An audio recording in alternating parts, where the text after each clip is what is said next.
अस्सलाम वालेकुम, मैं हूं शाहजेब खानजादा। शहबाज शरीफ 4 दिन लंदन में रहने के बाद अब वापस आ गए हैं, मगर अभी तक नए आर्मी चीफ की तकरीरी के हवाले से कोई खबर सामने नहीं आई है। अलबत्ता हुकूमत ये ज़रूर वादे कर चुकी है कि आर्मी चीफ की तैनाती मेरिट पर की जाएगी। वज़ीर दिफा ख्वाजा आसिफ कह चुके हैं कि नए आर्मी चीफ की तैनाती का अमल 18 नवंबर के बाद शुरू होगा। ज़राए के मुताबिक अगर 18 नवंबर से पहले आर्मी चीफ के लिए समरी मूव की जाती है तो सीनियरिटी के लिहाज से लेफ्टिनेंट जनरल वसीम अशरफ सबसे सीनियर लेफ्टिनेंट जनरल होंगे, मगर वो 19 नवंबर को रिटायर हो जाएंगे और फिर लेफ्टिनेंट जनरल आसिम मुनीर सबसे सीनियर होंगे। लेकिन अगर समरी में मजीद ताख़ीर हुई तो वो भी 27 नवंबर को रिटायर हो जाएंगे। इमरान खान हुकूमत पर मुसलसल तनकीद करते हुए कह रहे हैं कि नवाज शरीफ और आसिफ जरदारी आर्मी चीफ मुकर्रर करने के अहल नहीं हैं। खासतौर पर वज़ीर आज़म शहबाज शरीफ की लंदन में नवाज शरीफ से मुशावरत पर इमरान खान सख्त तनकीद कर रहे हैं। साइफर और बैरूनी साजिश का बयानिया पीछे छोड़कर इमरान खान अब जिस बयानिए को आगे बढ़ा रहे हैं वो मौजूदा हुकूमत के हाथों आर्मी चीफ की तैनाती है।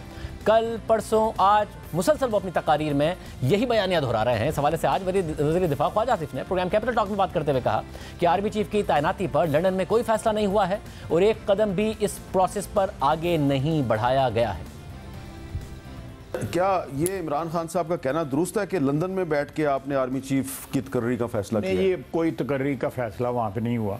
मैं आपको बिल्कुल ऑनेस्ट बता रहा हूँ, कोई तकर्री का फैसला नहीं हुआ। अभी तक समरी आई है कि नहीं आई? कोई नहीं आई। अच्छा, कथित तौर पे कोई प्रोसेस स्टार्ट जो है ना, आप जो है ना एक कदम भी उस प्रोसेस पे नहीं लिया गया। दूसरी जाने बैरूनी साजिश का बयानिया झूठा साबित होने के बाद अब इमरान खान ने खुद भी इस बयानिए से जान छुड़ाना शुरू कर दी है। साफ कह दिया है कि वो सब मेरे लिए अब पीछे रह गया है और मैं अमेरिका के साथ बावकार ताल्लुकात चाहता हूँ। बरतानवी अखबार फाइनेंशियल टाइम्स को इंटरव्यू में इमरान खान ने साइफर और बैरूनी साजिश के बारे में कहा है कि मेरे ख्याल में अब वो सब खत्म हो गया है, वो सब मैं अब पीछे छोड़ चुका हूं। इमरान खान ने यह भी तस्लीम किया कि यूक्रेन पर हमले से एक दिन पहले रूस का दौरा करना एम्बेरसिंग यानी शर्मिंदगी का बाइस था, मगर वो दौरा कई माह पहले तय हो चुका था। यानी वो दौरा जिस पर इमरान खान मुसलसल बयानिया बनाते रहे उसे भी शर्मिंदगी का बाइस कह रहे हैं। और फाइनेंशियल टाइम्स वही अखबार है जिसने 28 जुलाई को तहरीक इंसाफ की फॉरेन फंडिंग पर स्टोरी की थी और बताया था कि इमरान खान चैरिटी के नाम पर तहरीक इंसाफ के लिए चंदा जमा करते रहे और तहरीक इंसाफ को मुत्तहिदा अरब अमारात के हुक्मरान खानदान से भी ताल्लुक़ रखने वाले एक वजीर ने फंडिंग की।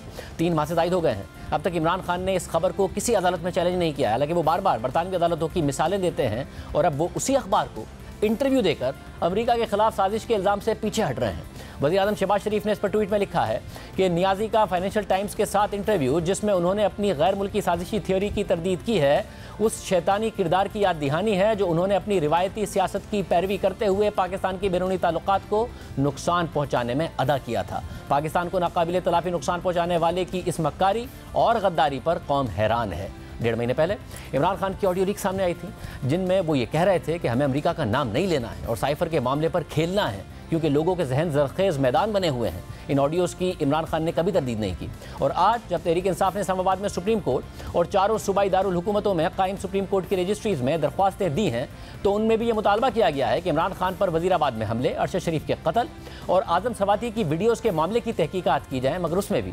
साइफर या बैरूनी साजिश का कोई जिक्र नहीं किया गया है। खुद इमरान खान ने भी आज यही 3 मुतालबात दोहराए। ऑनरेबल चीफ जस्टिस से कहता हूं कि ये बहुत इंपॉर्टेंट चीज है। अरशद शरीफ को शहीद किया गया, इसके ऊपर पूरी तहकीकात होनी चाहिए। दूसरी चीज आजम स्वाति से हुआ, इसके ऊपर सिर्फ सुप्रीम कोर्ट के ऊपर हमें एतमाद है कि वो इसके ऊपर इन्वेस्टिगेट कर सकते हैं। और तीसरा मेरा कि ये तो मेरा हक है FIR का, तो मैं चाहता हूं कि इसके ऊपर भी हमारा सुप्रीम कोर्ट एक्शन ले। और इमरान खान पर हमले और अरशद शरीफ के कत्ल पर वज़ीर आज़म शहबाज शरीफ पहले ही चीफ जस्टिस को ख़त लिखकर फुल कोर्ट के जरिए इसकी तहकीकात कराने का मुतालबा कर चुके हैं। सितंबर के आखिर और अक्टूबर के शुरू में इमरान खान की 3 ऑडियो लीक सामने आई थी। पहली ऑडियो में इमरान खान कह रहे थे कि हमें साइफर के मामले पर खेलना है और इमरान खान के प्रिंसिपल सेक्रेटरी आज़म खान कह रहे थे कि साइफर से मुतालिक मीटिंग कर लें, मैं उस मीटिंग की अपनी मर्जी के मिनट्स बना दूंगा। और जबकि दूसरी ऑडियो में इमरान खान हिदायत दे रहे थे कि अमेरिका का नाम किसी सूरत नहीं लेना है, मैं किसी के मुंह से अमेरिका का नाम नहीं सुनना चाहता। इसी ऑडियो में असद उमर ने इमरान खान से पूछा कि आप जानकर लेटर कह रहे हैं, ये लेटर नहीं मीटिंग की ट्रांसक्रिप्ट है, जिस पर इमरान खान ने जवाब दिया था कि लोगों को ट्रांसक्रिप्ट तो समझ नहीं आनी है, जल्द से में ऐसे ही कहते हैं। और जो तीसरी ऑडियो सामने आई थी उसमें असद उमर, शीरी मज़ारी और इमरान खान साइफर से मुतालिक हिकमत अमली बना रहे थे और इमरान खान कह रहे थे कि अवाम को मीर जाफ़र और मीर सादिक का बयानिया स्पून फीड करना है क्योंकि अवाम के दिमाग इस वक्त जरखेज़ मैदान बने हुए हैं। और आज इमरान खान ने उस बयानी से ही जान छुड़ा ली है जिसे वो तहरीक अदम एतमाद कामयाब होने के बाद से बार बार दोहरा रहे थे। देखिए वो इस हवाले से क्या दावे करते हैं। अमेरिका साजिश करके हमारी हुकूमत कराता है। उस साजिश में इस मुल्क के मीर और मीर जाफर और मीर सादिक गद्दारी करते हैं। डाकुओं ने अमेरिका की साजिश में मिलके तब इन्होंने हुकूमत कराई। सारे चोर इकट्ठे होके आज अमेरिकी साजिश के तहत मुल्क के ऊपर बैठ गए। बैरूनी साजिश के तहत हमारी हुकूमत इसलिए कराई गई कि हम किसी की गुलामी करने के लिए तैयार नहीं थे। और आज एक बार फिर यह साबित हो गया है कि इमरान खान ने बैरूनी साजिश के बयानिए पर सिर्फ गलत बयानी नहीं की, बल्कि सरीहन झूठ बोला था और फिर इस झूठ की बुनियाद पर अपनी सियासत को हकीकी आज़ादी का नाम देकर जलसे शुरू कर दिए। इसे हक़ व बातिल की जंग और जिहाद का नाम दे दिया। सियासत, सहाफ़त, अदलिया और फ़ौज सबको निशाना बनाया। इसी झूठ की बुनियाद पर मुखालिफ सियासतदानों को अमरीकी एजेंट और गद्दार कहा। ये फतवा भी दे दिया कि उन्हें वोट देना शिर्क है। मौजूदा हुकूमत को बाहर से मुसल्लत की गई इंपोर्टेड हुकूमत कह दिया। मीडिया को बिकाऊ माल करार दे दिया। अस्करी क़यादत को न्यूट्रल्स का नाम देकर मीर जाफर, मीर सादिक, हैंडलर, सहूलतकार और जानवर तक के डाला। यह भी कह दिया कि आपसे आखिरत में सवाल होगा। इस झूठ की आड़ में इमरान खान ने अदलिया पर भी इल्ज़ाम लगा दिया कि वो मुल्क के खिलाफ इंतहाई संगीन साजिश की तहकीकात नहीं कर रही है। इसी झूठ की बुनियाद पर इमरान खान ने मुल्क भर में एहतजाज की कॉज दी, जलसे किए, इंटरव्यूज़ दिए, तकरीरें की। सोशल मीडिया पर इस बयानी के हामियों ने इख्तिलाफ करने वालों को गालियाँ दी। इस नाम निहाद झूठे बयानिए पर सवाल उठाने वालों को झूठा, गद्दार, एजेंट और बिकाऊ कहा गया। लेकिन फिर एजेंसियों की तहकीकात, हकाइक और ऑडियो लीक से यह साबित हो गया कि ये पूरे का पूरा बयानिया झूठ पर मबनी था। खुद इमरान खान के अल्फाज में एक सियासी खेल था और झूठ की बुनियाद पर इमरान खान और आज़म खान की गुफ्तगू के दौरान रखी गई थी। उस वक्त रखी गई थी जब इमरान खान वज़ीर आज़म पाकिस्तान थे और आज़म खान वज़ीर आज़म के प्रिंसिपल सेक्रेटरी थे। यानी इमरान खान मुसलसल एक बयानिया बनाते रहे जिसकी बुनियाद झूठ पर थी। ऑडियो लीक में इमरान खान कहते सुने जा सकते हैं कि हमने अमेरिका का नाम नहीं लेना, सिर्फ खेलना है। अब हमने सिर्फ खेलना, नाम नहीं लेना अमेरिका, बस सिर्फ खेलना है इसके ऊपर कि ये डेट पहले से थी। आज नई जो चीज़ आएगी ना। और 27 मार्च को जब उन्होंने जलसे में ख़त लहराया तो वाकई अमेरिका का नाम नहीं लिया था, लेकिन फिर 31 मार्च को कौम से बराह रास्त खिताब में ख़त का जिक्र करते हुए मुबैना तौर पर गलती से अमेरिका का नाम ले लिया। 8 मार्च को या उससे पहले 7 मार्च को हमें एक अमेरिका ने एक बाहर से मुल्क ने, मैं नाम मतलब मेरा कि किसी और बाहर से मुल्क से, हमें एक अमेरिका ने एक बाहर से मुल्क ने, मैं नाम मतलब मेरा कि किसी और बाहर से मुल्क से। अहम बात यह भी है कि डिप्टी स्पीकर कासिम सूरी ने जिस खत की बुनियाद पर रूलिंग दे दी थी और जिस रूलिंग की बुनियाद पर इस मुल्क की कौमी असम्बली ही तहलील कर दी गई थी, जिसे बाद में सुप्रीम कोर्ट ने बहाल किया था, कासिम सूरी ने उस वक्त वो खत देखा भी नहीं था, बल्कि कासिम सूरी ने यह खत 9 अप्रैल को स्पीकर असद कैसर के इस्तीफे के बाद देखा था और 12 अप्रैल को यह बात उन्होंने खुद बताई। फौज और अदलिया के साथ साथ खुद इमरान खान के उस वक्त भी इत्तेहादी और मौजूदा वज़ीर आला पंजाब परवेज़ इलाही के अलावा MQM के रहनुमा फैसल सब्ज़वारी भी कह चुके हैं, खालिद मकबूल सिद्दीकी भी कह चुके हैं कि उन्हें भी इमरान खान ने साजिश के बारे में कुछ नहीं बताया था। वज़ीर आज़म साहब ने एक ख़त का जिक्र किया है बैरूनी साजिश वाला, तो उस पर कोई बात हुई है आपकी वज़ीर आज़म साहब से? सच्ची बात है, मैं नहीं और मामला डिस्कस कर रहे थे। अच्छा। मेरी बात नहीं हुई, मेरी क्योंकि बात नहीं ना हुई। अच्छा। बात हो जाती तो फिर पता चल जाता। 8 मार्च को जब ये तहरीक अदम-ए-इत्माद पेश हुई है, 9 मार्च को तशरीफ लाए थे इमरान खान साहब हमारे दफ्तर। उसमें उन्होंने हमसे कोई बात नहीं की कि कोई अमरीकी साजिश है, आप लोग इसका हिस्सा ना बनिएगा। 29 मार्च को आखिरी मुलाकात हुई तहरीक इंसाफ से हमारी, जिसमें पाकिस्तान के वजीर दिफा जो उस वक्त के थे परवेज खटक साहब, वो तशरीफ रखते थे। उन्होंने नहीं कहा हमसे कि ऐसी कोई बात है। 30 मार्च को जब सुबह हमारा मुआहदा हुआ है PMLN और PTI पीपल्स पार्टी के साथ, तो उसके बाद भी उस वक्त गवर्नर से इमरान इस्माइल साहब तशरीफ लाए, उन्होंने भी कोई इस तरह की बात हमसे नहीं की थी। अगर होती, हमसे हमारे सामने रखे जाते तो खालिद मकबूल साहब ने कहा ना कि यकीनन फिर हम आपके साथ खड़े होते। दूसरी तरफ खुद इमरान खान ने अमरीकी वफ़द से मुलाकातें शुरू कर दी। हाल ही में इमरान खान ने अमरीकी लॉबिस्ट और साबिक सिफारतकार रॉबिन राफेल की से मुलाकात की और फवाद चौधरी ने तस्लीम किया कि वो भी अमरीकी सफ़ीर से मिल चुके हैं। इसके अलावा अमरीका में तहरीक इंसाफ के बेहतर तासुर और ताल्लुकात की बेहतरी के लिए $25,000 माहाना पर PR फर्म को भी हायर किया गया। और आज इमरान खान कह रहे हैं कि 2 तरफ़ा ताल्लुकात में मसले आते हैं और हल हो जाते हैं, इसका ये मतलब नहीं है कि कुट्टी हो गई है। बायलैटरल रिलेशनशिप में मसले आते हैं, वो हल हो जाते हैं, इसका ये नहीं मतलब कि कुट्टी हो जाती है किसी से। और अब फाइनेंशियल टाइम्स को इंटरव्यू में कह दिया है कि मेरे लिए वो सब पीछे रह गया है और ख़त्म हो चुका है। लेकिन साइफर का झूठा बयानिया कोई पहली मिसाल नहीं है जहां इमरान खान ने किसी पर इल्ज़ाम लगाकर यू टर्न ले लिया हो। इससे पहले 2013 के इलेक्शन के बाद इमरान खान ने सीनियर सहाफ़ी और पंजाब के निगरान वज़ीर आला नजम सेठी पर 35 पंक्चर का इल्ज़ाम लगाया, उन पर नून लीग के हक़ में धांधली का इल्ज़ाम लगा दिया। देखिए इमरान खान ने कैसे नजम सेठी पर बराह रास्त इल्ज़ाम लगाया और बयानी बनाया। हमारी इंटेलिजेंस से पकड़े हैं, ये रिकॉर्ड किया कि 35 पैंचर नजम सेठी बता रहे हैं प्राइम मिनिस्टर को, जी मैं तब प्राइम मिनिस्टर नहीं थे, 11 की रात 35 पैंचर मियां साहब मैं ला देते ने 35 पैंचर, इसका मतलब पंजाब में 35 हल्कों में काम किया है और इसलिए अभी तक 4 हल्के नहीं खुल रहे। 35 पंचर तो वाज़े तौर पे मुलव्वस थे। तीसरा जो खिलाड़ी इसमें था वो 35 पंचर वाले नजम सेठी साहब केयरटेकर गवर्नमेंट वाले, ये साथ मिले हुए थे, तोहफा दिया गया, ये 35 पेंचर का तोहफा दिया गया या पता नहीं किस। ना सिर्फ इल्ज़ाम लगाया बल्कि इसके इर्द गिर्द बयानियाँ बनाया, जलसे किए, धरने दिए, मीडिया को डिस्क्रेडिट किया। नजम सेठी पर इल्ज़ाम की आड़ में दीगर सहाफ़ियों खासतौर पर जियो के खिलाफ मुहिम चलाई, मगर बाद में खुद अपने बयान से पीछे हट गए और कह दिया कि 35 पंक्चर वाला बयान तो सियासी बात थी। हमने तो 35 पेंचर लेके नहीं है तो सियासी बात है ना, असल चीज तो प्रूफ देनी थी। अच्छा 35 पेंचर सियासी बात थी, मान गया। सियासी बात का मतलब कि एक ब्रिगेडियर सैमसन ने हमें बताया, उन्होंने मुर्तज़ा पोया सुना तो वो ट्वीट हो गई और वो 35 पेंचर बन गया। इसके अलावा इमरान खान ने चंद सहाफ़ियों के सामने ये भी माना कि उन्होंने नजम सेठी को इसलिए डिस्क्रेडिट किया क्योंकि वो उन पर तनकीद करते थे और पढ़ी लिखी ऑडियंस उन्हें संजीदा लेती थी, इसलिए इल्ज़ामात लगाकर डिस्क्रेडिट कर दिया ताकि कोई भी उन पर एतबार ना करे। फिर नजम सेठी ने इमरान खान के इल्ज़ामात पर अदालत में केस कर दिया, मगर इमरान खान अदालत में भी अपने इल्ज़ामात का दिफा करने को तैयार नहीं है और अब तो मीडिया पर कह चुके हैं कि वो सियासी बयान था। हमने तहरीक इंसाफ के मुतअद्दिद रहनुमाओं को प्रोग्राम में आने की दावत दी, कोई तैयार नहीं हुआ है। सीनियर साहब तज़कियाकार हामिद मीर साहब हमारे साथ मौजूद। मीर साहब बहुत शुक्रिया हमें शो में ज्वाइन करने के लिए। मीर साहब, ख्वाजा आसिफ साहब ने गुज़िश्ता हफ्ते हमारे प्रोग्राम में कहा था कि वो मुशावरत के लिए ही लंदन आए हैं, वज़ीर आज़म भी, ख्वाजा आसिफ भी नवाज शरीफ साहब से मुशावरत करने के लिए। आज आपके प्रोग्राम में कह दिया कि कोई फैसला नहीं हुआ है, समरी भी नहीं मूव हुई है, इमरान खान साहब मुसलसल प्रेशर बढ़ा रहे हैं, आज भी बढ़ाया। जैसे भी क्या हो रहा है, सब स्मूथली अगले 14-15 दिन में हो जाएगा? ये समरी आ नहीं रही है, क्या हो रहा है?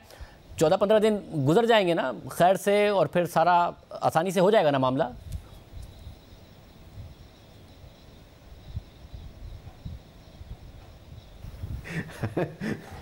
शाहज़ेब भाई, असल में मेरा ख्याल है कि बहुत ज़्यादा हाइप क्रिएट हो गई है इस इशू पे और ऐसा लग रहा है कि ये पाकिस्तान का मसला नंबर 1 है कि आइंदा आर्मी चीफ कौन होगा। देखें, बीइंग अ जर्नलिस्ट मैं वो बात करूँगा जो कि ब्लैक एंड वाइट में है। मिनिस्ट्री ऑफ डिफेंस जो है वो रावलपिंडी में है, GHQ के पास है, और प्राइम मिनिस्टर सेक्रेटेरिएट जो है वो इस्लामाबाद में है। तो जब तक के GHQ से एक समरी जो है वो मिनिस्ट्री ऑफ डिफेंस को ना भिजवाई जाए, जिसमें वो नाम भेजते हैं, 3 या 4 या 5 नाम भेजते हैं, और वो समरी जो है वो प्राइम मिनिस्टर को ना भिजवाई जाए, तो उस वक्त तक आप ये कैसे फैसला कर सकते हैं कि जनाब कौन आर्मी चीफ होगा और कौन नहीं होगा?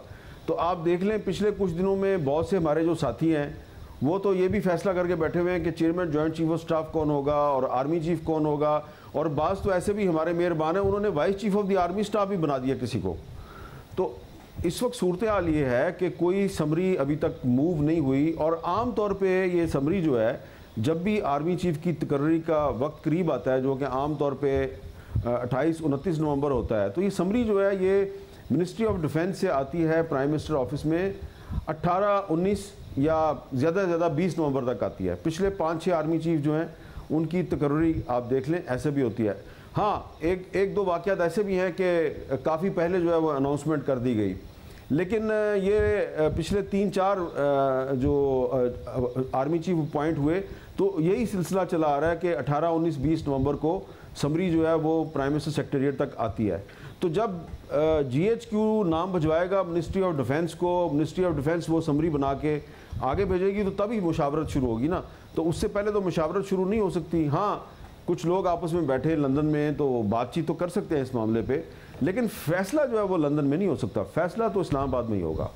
और साहब साथ में बताएगा सर, खान साहब ने एक बड़ा गलत बयानी पे ही सही मगर बड़ा मजबूत बयानिया बनाया अमरीकी साजिश का, इंपोर्टेड हुकूमत का, अपने सारे वोटर सपोर्टर कारकुनों को उसके पीछे लगा दिया अमरीका मुखालिफ इंपोर्टेड हुकूमत का बयानिया बनाकर, और खुद अब अचानक पीछे हट गए। क्या कहानी है? क्योंकि ये तो तवक्को की जा रही थी कि खान साहब ने अगला इलेक्शन इस बयानी पर लड़ना है। देखें, पिछले दिनों हमारी कुछ आला सतही अमरीकी हुकाम से इस इशू पे बात हुई। ऑफ द रिकॉर्ड बात थी, इसलिए मैं डिटेल में नहीं जाऊंगा। उनका ये कहना है कि पाकिस्तान तहरीक इंसाफ जो है ये पाकिस्तान की एक मेजर पॉलिटिकल पार्टी है जिसकी पाकिस्तान के वफाक के 4 यूनिट्स में हुकूमत है। खैबर पख्तूनख्वा में है, पंजाब में है, गिलगित बल्तिस्तान में है, आज़ाद कश्मीर में है। तो यूनाइटेड स्टेट्स ऑफ अमेरिका जो है वो इस पार्टी को इग्नोर नहीं कर सकता। भले इस पार्टी के जो लीडर्स हैं वो हमारे बारे में जो भी कहें, लेकिन ये है कि 4 जगहों पे इस पार्टी की हुकूमत है। और उन्होंने कहा कि हमारा तहरीक इंसाफ से रब्ता भी है। हाँ, इमरान खान और अमरीकी सफ़ीर की आपस में कभी मुलाकात नहीं हुई, लेकिन अमरीकी हुकूमत का और इस्लामाबाद में जो अमरीकी सफारत खाना है इसका पाकिस्तान तहरीक इंसाफ की आला क़यादत के साथ बहुत करीबी रब्ता है। Not only chief minister of KPK और not only chief minister of Gilgit Baltistan और पंजाब और आज़ाद कश्मीर, बल्कि बाकी जो उनकी लीडरशिप है जो कि इस वक्त पार्लियामेंट से इस्तीफे दे चुकी, उनके साथ भी रब्ता है। उससे मैं तासुर मिला कि इमरान खान और अमेरिका के दरमियान मामला जो हैं वो आहिस्ता आहिस्ता बेहतर हो रहे हैं। तो जो फाइनेंशियल टाइम्स का इंटरव्यू है उससे इस हमारे तासुर को तक़वियत मिलती है कि इमरान खान साहब अमेरिका के साथ ताल्लुकात बेहतर बना रहे हैं। इसलिए बेहतर बना रहे हैं कि उनका एक ख्याल है कि जब भी इलेक्शन हुए तो इलेक्शन में उनकी पार्टी को मेजॉरिटी मिलेगी, हो सकता है वो दोबारा वज़ीर आज़म बन जाएं। तो अगर वो वज़ीर आज़म बन जाएंगे तो फिर उन्होंने अमेरिका को भी साथ लेके चलना है और इंटरनेशनल कम्युनिटी को भी साथ लेके चलना है।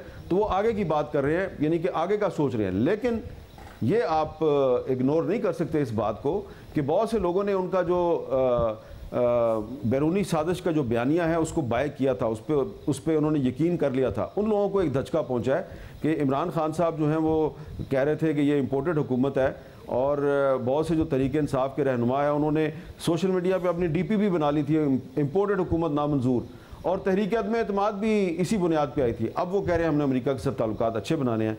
तो इसमें एक तो पहलू ये है। दूसरा पहलू जो है वो कुछ जो स्ट्रेटेजिक अफेयर्स के जो माहिरीन हैं उनका एक ख्याल है कि इमरान खान साहब जो हैं, क्योंकि उन्होंने पाकिस्तान के अंदर एक बहुत बड़ा फ्रंट खोल दिया है, फ़ौज के साथ उन्होंने डायरेक्ट लड़ाई शुरू कर दी है, तो वो इंटरनेशनल फोर्सेस को अपने साथ मिला के तो पाकिस्तान के अंदर जो लड़ाई है इसमें मज़ीद ज़ोर पैदा करना चाह रहे हैं।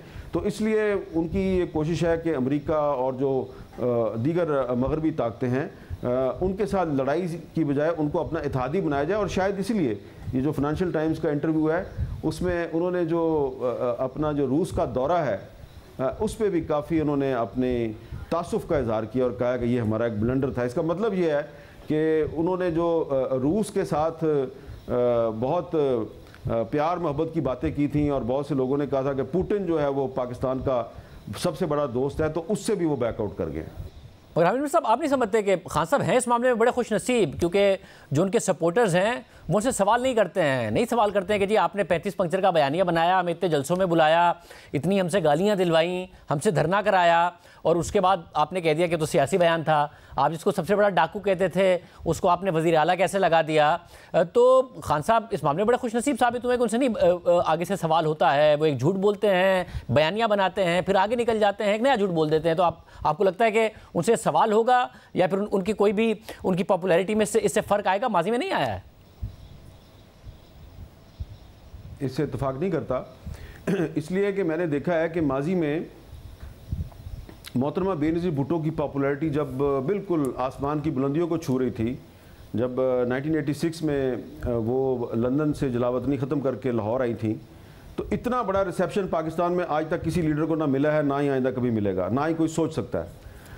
तो उस वक्त उनकी पॉपुलैरिटी की एक वजह यह थी कि लोग ये समझते थे कि उनके वालिद जुल्फ़िकार अली भुट्टो को अमेरिका ने कत्ल करवाया है। और वो जो जुलूस था बेनज़ीर भुट्टो का, उस जुलूस में बहुत ये नारा लग रहा था, भुट्टो का कातिल अमेरिका, भुट्टो का कातिल अमेरिका। लेकिन जब पीपल्स पार्टी ने अपने आप को इस नारे से डिसएसोसिएट किया और वो वर्कर जो ये नारा लगाते थे उनको पार्टी से निकालना शुरू कर दिया, तो आप देखें कि उनका पॉपुलैरिटी ग्राफ अचानक नीचे गया। और 1988 का इलेक्शन जो है उसमें उतनी मेजॉरिटी नहीं मिली बेनज़ीर भुट्टो साहबा को। अगर आप देखें जो उनका 1986 में इतना बड़ा रिसेप्शन हुआ था, तो उसके मुकाबले में जो 88 के इलेक्शन में उनकी सीटें थी वो उतनी ज़्यादा नहीं थी जितनी कि एक्सपेक्ट की जा रही थी। और फिर 1990 में वो मज़ीद कम हो गई।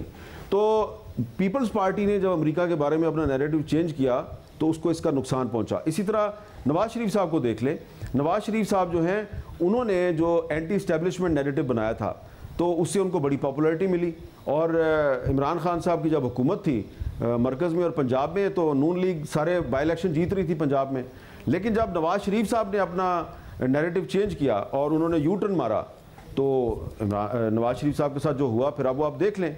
तो अगर पाकिस्तान के अवाम जो हैं वो अगर बेनज़ीर भुट्टो और नवाज शरीफ के यू टर्न को अगर वो बर्दाश्त नहीं करते, तो इमरान खान साहब जो हैं उनका यू टर्न वो कैसे बर्दाश्त करेंगे? क्योंकि ये तो बहुत ही एक सेंसिटिव नेशनल सिक्योरिटी का मामला था जिस पे इमरान खान साहब ने नैरेटिव बना लिया था कि जनाब पाकिस्तान के कुछ मीर जाफ़र और मीर सादक जो हैं उन्होंने एक बैरूनी साजिश के तहत चोरों को हमारे मुल्क में मुसल्लत कर दिया, इतना बड़ा इल्ज़ाम लगा दिया। तो मेरी तो आज भी बहुत से तहरीक इंसाफ के जो सपोर्टर है उनसे बात हुई है, कुछ बल्कि मरकज़ी रहनुमाओं से बात हुई है, उनको बड़ी प्रॉब्लम हो रही है।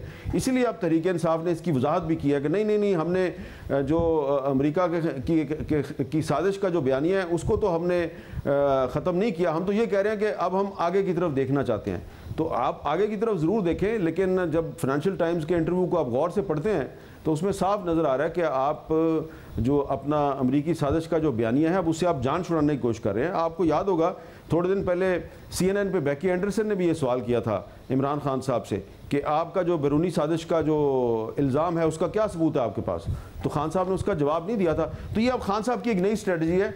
बहुत से लोगों का ख्याल है कि वो इंटरनेशनल फोर्सेस के साथ मिल के पाकिस्तान में जो उन्होंने रियासती इदारों के साथ जंग शुरू की है उसमें मज़ीद तेज़ी लाना चाहते हैं। बहुत शुक्रिया इन सबकी गुफ्तगू आपने सुनी। प्रोग्राम में ब्रेक शामिल करते हैं और आपको बात करेंगे ब्रेक के बाद।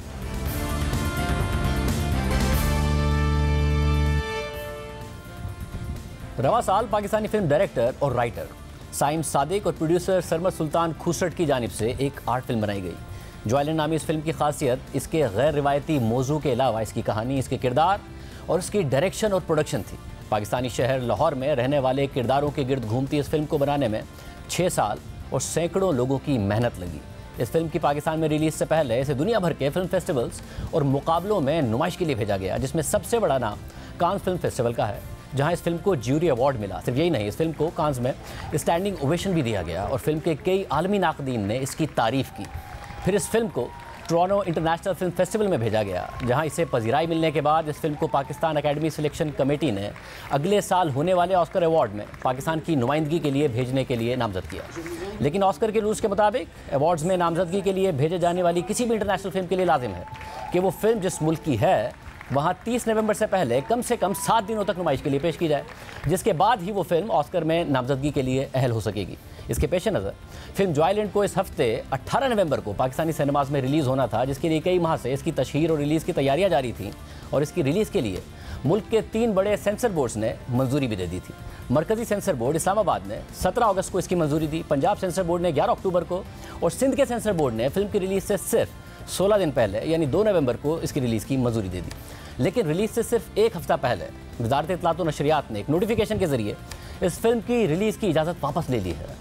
वज़ारत इत्तलात व नशरियात के नोटिफिकेशन के मुताबिक जो आइलैंड नामी फीचर फिल्म मरकज़ी फिल्म सेंसर बोर्ड को पेश की गई, जिसने इस फिल्म को 17 अगस्त को सेंसर सर्टिफिकेट जारी किया। लेकिन इस फिल्म के रिलीज़ के बाद इसमें इंतहाई काबिल एतराज़ मवाद की तहरीरी दरख्वास्तें मौसूल हुई जो हमारे समाजी इक़दार और उसूलों से मुताबिकत नहीं रखती और मोशन पिक्चर ऑर्डिनेंस 1979 के सेक्शन 9 के तहत शाइस्तगी और अखलाकियात के उसूलों के खिलाफ हैं। इसलिए इसी सेक्शन 9 के तहत और इस हवाले से जामे इंक्वायरी करने के बाद वफाकी हुकूमत जो आइलैंड को पूरे पाकिस्तान के सिनेमाज के लिए अनसर्टिफाइड फिल्म करार देती है। इस नोटिफिकेशन के बाद अब मुल्क भर के सिनेमाज में जहां जहां इस फिल्म को 5 दिन बाद रिलीज़ होना था, वहां अब इसकी रिलीज़ और नुमाइश रुक गई है। इस नोटिफिकेशन के बाद फिल्म के डायरेक्टर, प्रोड्यूसर और कास्ट ही नहीं बल्कि दीगर अदाकारों यहाँ तक के सियासतदानों की तरफ से भी मजम्मत सामने आ रही है और सवाल उठ रहा है कि आखिर इस फिल्म की रिलीज़ से पहले ही सेंसर बोर्ड को किसकी और कैसी शिकायत मौसूल हुई हैं जिसकी बुनियाद पर इस पूरी फिल्म को दिखाने पर पाबंदी लगा दी गई है। जबकि यहाँ ये सवाल भी उठता है कि 3 महीने पहले NOC मिलने के बाद अब ऐसा क्या हुआ है कि वज़ारत इत्तलात व नशरियात को इसका NOC वापस लेना पड़ा। क्या फिल्म की रिलीज़ से पहले ही मौसूल होने वाली ये शिकायत या एतराज़ात इतने बड़े थे कि फिल्म के कुछ हिस्सों को सेंसर करने या उसको एडिट करने के बजाय पूरी फिल्म को ही अनसर्टिफाई कर दिया गया? एक ऐसी फिल्म जिसकी दुनिया भर में पजीराई हुई है, अवार्ड मिले हैं, नाकदीन ने इसको सराहा है, लेकिन जब पाकिस्तान में इसकी नुमाइश की बारी आई तो महज एक नोटिफिकेशन के जरिए उसकी रिलीज़ को रोक दिया गया है। इस हवाले से वज़ारत इत्तलात व नशरियात की जानिब से सिर्फ एक नोटिफिकेशन के अलावा अभी तक कोई जवाब या वजाहत सामने नहीं आई है। और जो आइलैंड वो पहली फिल्म नहीं है जिसकी पाकिस्तान में नुमाइश रोकी गई है और रिलीज़ से पहले रोकी गई है। कुछ अर्सा पहले ही बगैर किसी वजाहत के मज़ीद फिल्मों की नुमाइश रोक दी गई थी। ज़िंदगी तमाशा और Javed Iqbal untold story of a killer भी अपनी नुमाइश से कुछ दिनों पहले ही सिर्फ ट्रेलर की बुनियाद पर बनने वाले मफरूज़ों की वजह से रिलीज़ होने से पहले रोक दी गई थी। अब यहाँ ये सवाल भी उठता है कि अगर सेंसर बोर्ड को इस फिल्म के मौजू, किसी मवाद, किसी हिस्से या किसी डायलॉग पर कोई एतराज़ होता, या सेंसर बोर्ड ये समझता कि ये फिल्म बच्चों के देखने की नहीं है, उसमें तशद्दुद या दीगर कुछ ऐसे सीन्स हैं जो किसी मखसूस तबके के लिए नाखुशगवार हों, तो इस सूरत में इस फिल्म पर लेबल लगाया जा सकता था। जैसे कि जॉयलैंड को NOC देते हुए 2 सेंसर बोर्ड्स ने इसे A कैटेगरी में रखा, यानी सिर्फ एडल्ट्स के लिए। सारी दुनिया में ऐसे ही होता है। इस हवाले से बात करने के लिए हमने वफाकी वज़ीर इत्तलात मरियम औरंगज़ेब साहिबा को प्रोग्राम में आने की दावत दी और उनसे पूछा कि जब 3 सेंसर बोर्ड्स ने इस फिल्म को चलाने की मंजूरी दे दी थी, तो वफाकी वज़ारत इत्तलात ने कैसे फिल्म पर पाबंदी लगा दी, और एक ऐसी फिल्म जिसने बैनुल-अक़वामी अवार्ड्स जीते उस पर पाबंदी लगाकर क्यों दुनिया में पाकिस्तान का मजाक उड़ाया जा रहा है। हमने उनसे पूछा कि क्या बतौर वज़ीर इत्तलात आप पाकिस्तान की क्रिएटिव इंडस्ट्री को ख़तरे में नहीं डाल रही हैं। मुख्तलिफ सूबों के सेंसर बोर्ड्स आज़ाद और ख़ुद मुख्तार हैं। जब सिंध, पंजाब, यहाँ तक कि इस्लामाबाद के सेंसर बोर्ड ने फिल्म रिलीज़ करने की मंजूरी दे दी थी, तो फिर वज़ारत इत्तलात ने किसके दबाव में 1979 के ऑर्डिनेंस के तहत फिल्म जॉयलैंड पर पाबंदी लगा दी। क्या इस पाबंदी से पहले आपकी वज़ारत ने फिल्म के प्रोड्यूसर और डायरेक्टर का मौक़िफ़ भी सुना? क्या आपकी वज़ारत की तरफ से जारी किए गए फिल्म पर पाबंदी के नोटिफिकेशन के मुताबिक आपकी वज़ारत को शिकायत मौसूल हुई कि फिल्म में इंतहाई काबिल एतराज़ मवाद मौजूद है जो हमारी मुआशरती इक़दार और अखलाकियात से मुताबिकत नहीं रखता? तो ये बताइए कि इन शिकायत करने वालों ने रिलीज़ होने से पहले ही फिल्म कैसे देख ली, और जो बातें इन शिकायत करने वालों ने कहीं वो तीनों सेंसर बोर्ड्स ने क्यों नहीं नोट की, और क्यों ये एतराज़ात नहीं उठाए? हमने मरियम औरंगज़ेब साहिबा से पूछा कि क्या खुद आपने ये फिल्म देखी है? अगर देखी है तो प्लीज़ बताइए कि फिल्म में क्या इतना काबिल एतराज़ था जो 3 सेंसर बोर्ड्स ने नज़रअंदाज कर दिया, मगर आपने पाबंदी लगा दी। तो उन्होंने प्रोग्राम में आने की दावत तो कबूल नहीं की, मगर जवाब दिया कि शिकायत करने वाले फिल्म नहीं देखते, सेंसर बोर्ड देखता है। तो हमने उनसे पूछा कि क्या फिर कैसे शिकायत कुनंदा ने बगैर फिल्म देखे ही शिकायत कर दी और एतराज़ात उठा दी, और 3 सेंसर बोर्ड्स ने फिल्म देखकर भी वो एतराज़ात क्यों नहीं उठाए? आपकी वज़ारत ने सेंसर बोर्ड के बजाय उन शिकायत करने वालों को ज़्यादा संजीदा क्यों लिया जिन्होंने फिल्म देखी नहीं थी? तो उन्होंने कहा कि उन्होंने मंजूरी दी क्योंकि उनका काम ही रिव्यू करना है। हमने मरियम औरंगज़ेब को ऑडियो पेपर की भी दरख्वास्त की, मगर वो नहीं आई। हमारे साथ मौजूद हैं साइम सादिक, जो कि इस फिल्म के मुसन्निफ़ हैं, हिदायतकार हैं। बहुत शुक्रिया साइम हमें शो में ज्वाइन करने के लिए। क्या ऐसा है फिल्म में कि वज़ारत इत्तलात कहती है कि वो हमारी मुआशरती इक़दार के ख़िलाफ़ है, जिसकी वजह से शिकायत की गई लोगों की तरफ से इस पर पाबंदी लगाई गई? जी, मेरे हिसाब से क्योंकि मैंने लिखी है फिल्म और डायरेक्ट किया, तो मुझे तो नहीं लगता कि ऐसा कुछ है जो हमारे माशरती इक़दार के ख़िलाफ़ है। ये एक फ़ैमिली की कहानी है, एक ख़ानदान की कहानी है। मुझे इसमें बहुत तरह से अपना ख़ानदान ही नज़र आता है। अगर आप देखेंगे या कोई भी पाकिस्तानी देखेगा तो आई थिंक उसको इस फिल्म में अपने ख़ानदान की झलकियाँ, अपने बहन भाइयों के, अपने अब्बू की झलकियाँ नज़र आएंगी। तो माशरती इक़दार के हवाले से तो मेरा ख़्याल है इससे अच्छी शायद हमारे ख़ानदानी सिस्टम की अक्कासी किसी फिल्म ने शायद ना की हो। लेकिन हाँ, एक चीज़ इसमें ये ज़रूर है कि जहाँ इस फिल्म में बहुत सारे किरदार हैं जो कि इसका एक ख़ानदान से ताल्लुक़ रखते हैं, उसके अलावा एक और भी किरदार है जो एक ख्वाजा सरा का किरदार है, जो एक ख्वाजा सरा एक्ट्रेस ने ख़ुद प्ले किया है। शायद ये मसला है बहुत ज़्यादा जिन लोगों को शिकायत है, जिन चंद लोगों को शिकायत है मुझे लगता है इस फिल्म से, क्योंकि हम नहीं चाहते कि कोई एक ऐसे तबके को एक ह्यूमन लाइट में एक नॉर्मल ह्यूमन बीइंग की तरह उनको दिखाया जाए और उनका मजाक ना उड़ाया जाए, क्योंकि जब तक उनका मजाक उड़ाया जा रहा था तब तक ये लोग हमारे माशरती इक़दार के ख़िलाफ़ नहीं थे। लेकिन जब उनको हम एक नॉर्मल ह्यूमन बीइंग की तरह दिखा रहे हैं तो सडनली वो हमारे माशरती इक़दार के ख़िलाफ़ हो गए हैं। यानी आप ये कह रहे हैं कि ये माशरती इक़दार के ख़िलाफ़ नहीं है, जो कुछ मुआशरे में हो रहा है उसकी अक्कासी करती है, जो रियल लाइफ आपने स्टोरीज़ देखी हैं उसकी अक्कासी करती है, और कुछ ऐसा नहीं है कि जो हो नहीं रहा है मुआशरे में और वो मूवी में नज़र आ रहा है। बिल्कुल, आई थिंक हमारे लोग जो हैं अक्सर सोशल मीडिया पे आप पढ़ते हैं तो वो कहते हैं प्रमोशन। फिल्म्स का काम प्रमोशन करना नहीं होता, और अच्छी फिल्म का काम तो बिल्कुल भी प्रमोशन करना नहीं होता। किसी भी चीज़ का या किसी भी एजेंडा का डिपिक्शन करना ज़रूर होता है। अगर किसी फिल्म में किसी को शराब पीते हुए दिखाया जा रहा है, इसका मतलब ये नहीं है कि वो फिल्म शराब पीने को प्रमोट कर रही है। जैसा कि अभी हमारी आने वाली एक बहुत बड़ी फिल्म जो कि बहुत अच्छा बिजनेस कर रही है, मौला जट, उसमें बहुत से लोग शराब पी रहे हैं। इसका मतलब ये नहीं है कि वो फिल्म उसको प्रमोट कर रही है। हाँ, इसका मतलब ये ज़रूर है कि वो फिल्म एक अक्कासी कर रही है उस वक्त की जहाँ पर ऐसा होता था शायद। उसी तरह से अगर एक ख्वाजा सरा के किरदार को दिखाया जा रहा है या दिखाया जा रहा है कि एक लड़का जो है वो एक ख्वाजा सरा के साथ उसकी दोस्ती हो जाती है, हालांकि वो शादीशुदा होता है, वो उसकी प्रमोशन नहीं है, वो उसकी अक्कासी है। बिकॉज हमारे आसपास इस तरह की कहानियाँ बहुत सारी हैं जो कि शायद हमारे इक़दार के हिसाब से ठीक नहीं हैं, लेकिन लोग हमेशा इक़दार के हिसाब से काम नहीं करते। और फिल्म का एक मकसद ये भी है कि लोग इसके जो सारे किरदार हैं वो उनमें जो एक सिमिलर बात है वो ये है कि वो सारे स्ट्रगल कर रहे हैं अपने इक़दार के साथ इंसाफ करने का, उनकी जो चाहते हैं या जो उनकी ख्वाहिशात हैं उनमें और उनके इक़दार में जो तनाज़ो है उसको बैलेंस करने की जो एक स्ट्रगल है, आई थिंक वो इन सब किरदारों को जोड़ती है और उनमें से एक किरदार एक ख्वाजा सरा भी है। और जो ख्वाजा सरा का किरदार है, इसके अलावा आप कह रहे हैं कि दीगर किरदार हैं, तो जो माशरे में होता है, एक फैमिली सिस्टम में होता है, उन चीज़ों की अक्कासी कर रही है, या जो इल्ज़ाम लगाया जा रहा है कि जी ऐसी सर्टेन चीज़ों को ये फिल्म प्रमोट कर रही है और प्रमोट करके दिखा रही है जो कि माशरे के लिए काबिल कबूल नहीं है या माशरती इक़दार के मुताबिकत नहीं रखती। आई थिंक यही डिफरेंस है कि जो लोगों ने फिल्म नहीं देखी उनको शायद ये एतराज़ है और उनको ये गुमान है शायद, और जिन्होंने देखी है उनमें से किसी ने भी आज तक ये नहीं बोला आज ही, बल्कि वो मैं नाम नहीं लेना चाहूँगा, बट जमात इस्लामी के भी 2 लोगों ने फिल्म देखी क्योंकि वो मेरे अब्बू के जानने वाले थे, उनके ताल्लुकात थे उनके साथ, और उन्होंने भी फिल्म देख के उस पर बिल्कुल भी कोई एतराज़ नहीं किया क्योंकि उनको लगा कि अच्छा हाँ इस फिल्म में ऐसी तो कोई चीज़ नहीं है जो प्रमोट कर रही है इस तरह की चीज़ को। हाँ, एक रियलिटी की अक्कासी ज़रूर कर रही है, लेकिन इसमें ऐसा कुछ भी नहीं है जो कि हमारे इक़दार के ख़िलाफ़ किसी चीज़ को प्रमोट करके दिखा रहा है, बल्कि जब आप फिल्म देखेंगे तो शायद आपको पता चलेगा कि शायद इसकी ऑपोजिट जो है वो शायद इज़ ट्रू। अच्छा, दिलचस्प बात है कि उन दोनों ने भी, सेंसर बोर्ड ने भी कुछ नहीं कहा आपसे, जो 3 सेंसर बोर्ड्स ने अप्रूव किया उन्होंने कोई ऐसा एतराज़ नहीं उठाया? नहीं, सेंसर बोर्ड ने हमसे शायद 2 अल्फाज की को बीप करने को कहा, इस्लामाबाद ने हमसे 2-3 और चीज़ें करने को कहा, पंजाब ने भी 1-2 चीज़ें, हमने वो सारी करके हमारी फिल्म तो तैयार थी लगने के लिए 18 नवंबर को, और उनमें से कोई भी ऐसी चीज़ नहीं थी कि हमारे इक़दार के ख़िलाफ़ है वो चीज़। ज़ाहिर एक फ़िल्म में कोई एक आधा ऐसा अल्फाज था जो उनको पसंद नहीं आ रहे थे, या एक आधे कोई सीन के अंदर उन्होंने कोई एतराज़ात किए, बट ओवरऑल उनमें से भी सबके मुझे मैसेजेस भी आए थे सेंसर बोर्ड की तरफ से कि हमें तो बहुत अच्छी लगी फिल्म और हम तो रो गए या ये वो सारा कुछ। और तो जो इन्फॉर्मेशन मिनिस्ट्री ने इसको डीसर्टिफाई, उससे पहले आप लोगों से बात की, आप लोगों का मौक़िफ़ सुना या खुद ही फैसला कर दिया? शिकायत हमें तो सोशल मीडिया के थ्रू पता चला कि ये डीसर्टिफाइड होगी, हमें तो डायरेक्टली नहीं पता चला। सैटरडे के दिन वो भी जो कि इशू जो अगर देखेंगे आप नोटिस, उस पर 11 नवंबर की डेट है जो कि फ्राइडे है, लेकिन हमें सैटरडे को ट्विटर से पता चला कि ये डीसर्टिफाई हो चुकी है फिल्म, और कि फेडरल मिनिस्ट्री ने डीसर्टिफाई कर दिया है, लेकिन मुल्क भर के सिनेमा में डीसर्टिफाई कर दिया है। जहाँ तक मेरी लीगल नॉलेज है, फेडरल बोर्ड को या फेडरल मिनिस्ट्री को 18th अमेंडमेंट के बाद आई थिंक ये लीगली हक नहीं है कि वो, इसीलिए 3 सेंसर बोर्ड है हमारे, कि वो पंजाब और सिंध को बता सकें कि वो वहाँ पे कौन सी फिल्म लगेगी कौन सी फिल्म नहीं लगेगी।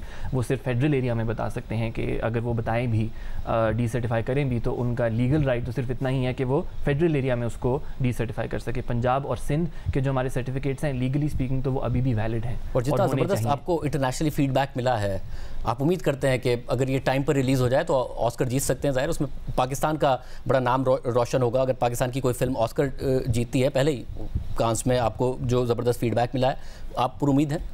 मैं बहुत पुरुमीद हूँ। आई थिंक बहुत कम फिल्मों को ऐसा मौका मिलता है, बहुत सारे लोगों का इसमें हार्डवर्क भी है, मेहनत है, सच्ची लगन से अगर एक कहानी बताई जाए तो आई थिंक वो कुछ भी कर सकती है। अल्लाह ताला का शुक्र है कि हम इस मकाम तक पहुँचे हैं। बट ऑस्कर जीतने से ज़्यादा और उसके अलावा मुझे सबसे ज़्यादा एज अ स्टोरी टेलर ये शौक़ है कि हमारे लोग इस फिल्म को देख सकें जिनके लिए बनाई गई थी, क्योंकि मैं एक लाहौर का लड़का हूँ, मैं लाहौर में पला बड़ा हूँ, मेरी फैमिली लाहौर से है और ये फिल्म लाहौर में सेट है, तो मैं चाहता हूँ कि हमारे लोग इस फिल्म को देख सकें, क्योंकि हमेशा यही होता है कि जब भी कोई फिल्म बाहर कोई अवार्ड जीतती है तो लोगों की यहाँ पे कंप्लेन होती है कि हम क्यों नहीं देख सकते ये फिल्म। आपने ज़रा 6 साल मेहनत की है इस मूवी पर, आपकी पूरी टीम ने 6 साल के लिए इस फिल्म पर मेहनत की है।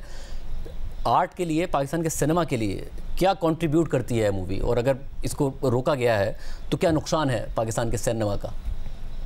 आई थिंक हर मूवी अपनी तरह से कुछ ना कुछ कंट्रीब्यूट करती है। आई थिंक इस फिल्म की सबसे स्पेशल बात यह है कि ये पहली फिल्म थी जो एक इतने बड़े फेस्टिवल में गई, सिर्फ कान में नहीं बल्कि टोरंटो में भी बहुत कम फिल्में गई हैं हमारी आज तक। ये पहली फिल्म है जो कि इतनी ज़्यादा, जिसकी ऑस्कर बज़ इंटरनेशनली अगर आप देख लें कोई प्रेडिक्शंस खोल के, वो वैरायटी की हो या हॉलीवुड रिपोर्टर की हो, it's one of the films जिसको कहा जा रहा है कि अच्छा हाँ ये एक्चुअली नॉमिनेट हो सकती है, जो कि पाकिस्तान के लिए नहीं बल्कि पाकिस्तान की सिनेमा इंडस्ट्री के लिए, मीडिया इंडस्ट्री के लिए एक बहुत अहम मौका होगा, बिकॉज यहाँ पे तरह तरह की फिल्मों के लिए दरवाजे खुल जाएंगे बनने के लिए उनके लिए। और हम देखते हैं हमारे साल में 20-30 फिल्में जो टोटल बनती हैं, और हम हमेशा बोल रहे होते हैं कि फिल्में क्यों नहीं बनती हमारी अपनी, क्यों नहीं फिल्में बनती, हम बॉलीवुड के ऊपर क्यों इंस्पायर होते हैं, नेटफ्लिक्स क्यों नहीं आता पाकिस्तान में। वो इस वजह से नहीं आता क्योंकि जब भी कोई एक आधी फिल्म साल की जो कुछ करने की कोशिश करती है तो उसके साथ इस तरह का सलूक किया जाता है। तो आई होप कि हमारी फिल्म के साथ उस तरह का सलूक ना किया जाए और लीगली इस फिल्म का right to be screen in Pakistan certify उसको दोबारा से। बिल्कुल उम्मीद करते हैं साइम, बहुत शुक्रिया कि आपने हमें शो में ज्वाइन किया। आपको गुड लक भी करते हैं आपकी मूवी के हवाले से।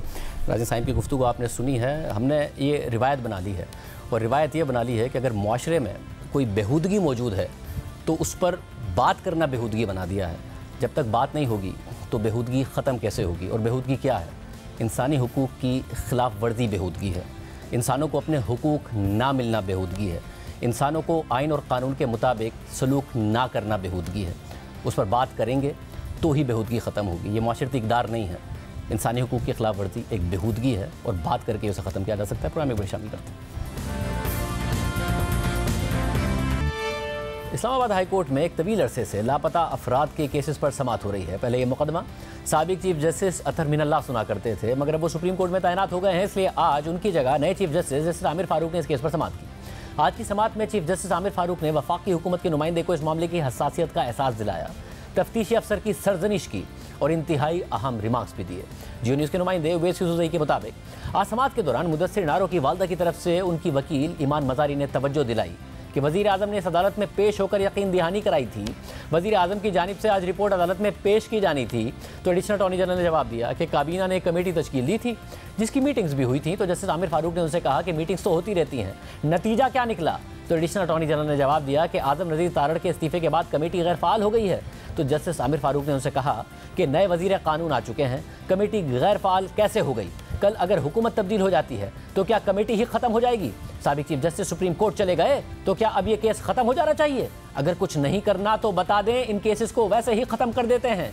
मुल्क के मफाद में है कि ये मसले हल हो जाएं और कुछ नहीं। चीफ जस्टिस ने पूछा कि इन केसेस में क्या कोशिशें की गई हैं, तो एडिशनल अटॉर्नी जनरल ने मौका अख्तियार किया कि कमेटी के 8 इजलास हुए हैं जिनमें लापता अफराद के अहले खानों को बुलाया गया था। अब मजीद कार्रवाई करनी है, हमें कुछ वक्त चाहिए। चीफ जस्टिस आमिर फारूक ने निमाज दिए कि ये सारे केसेस 2-2 साल से ज़ेर इल्तवा हैं।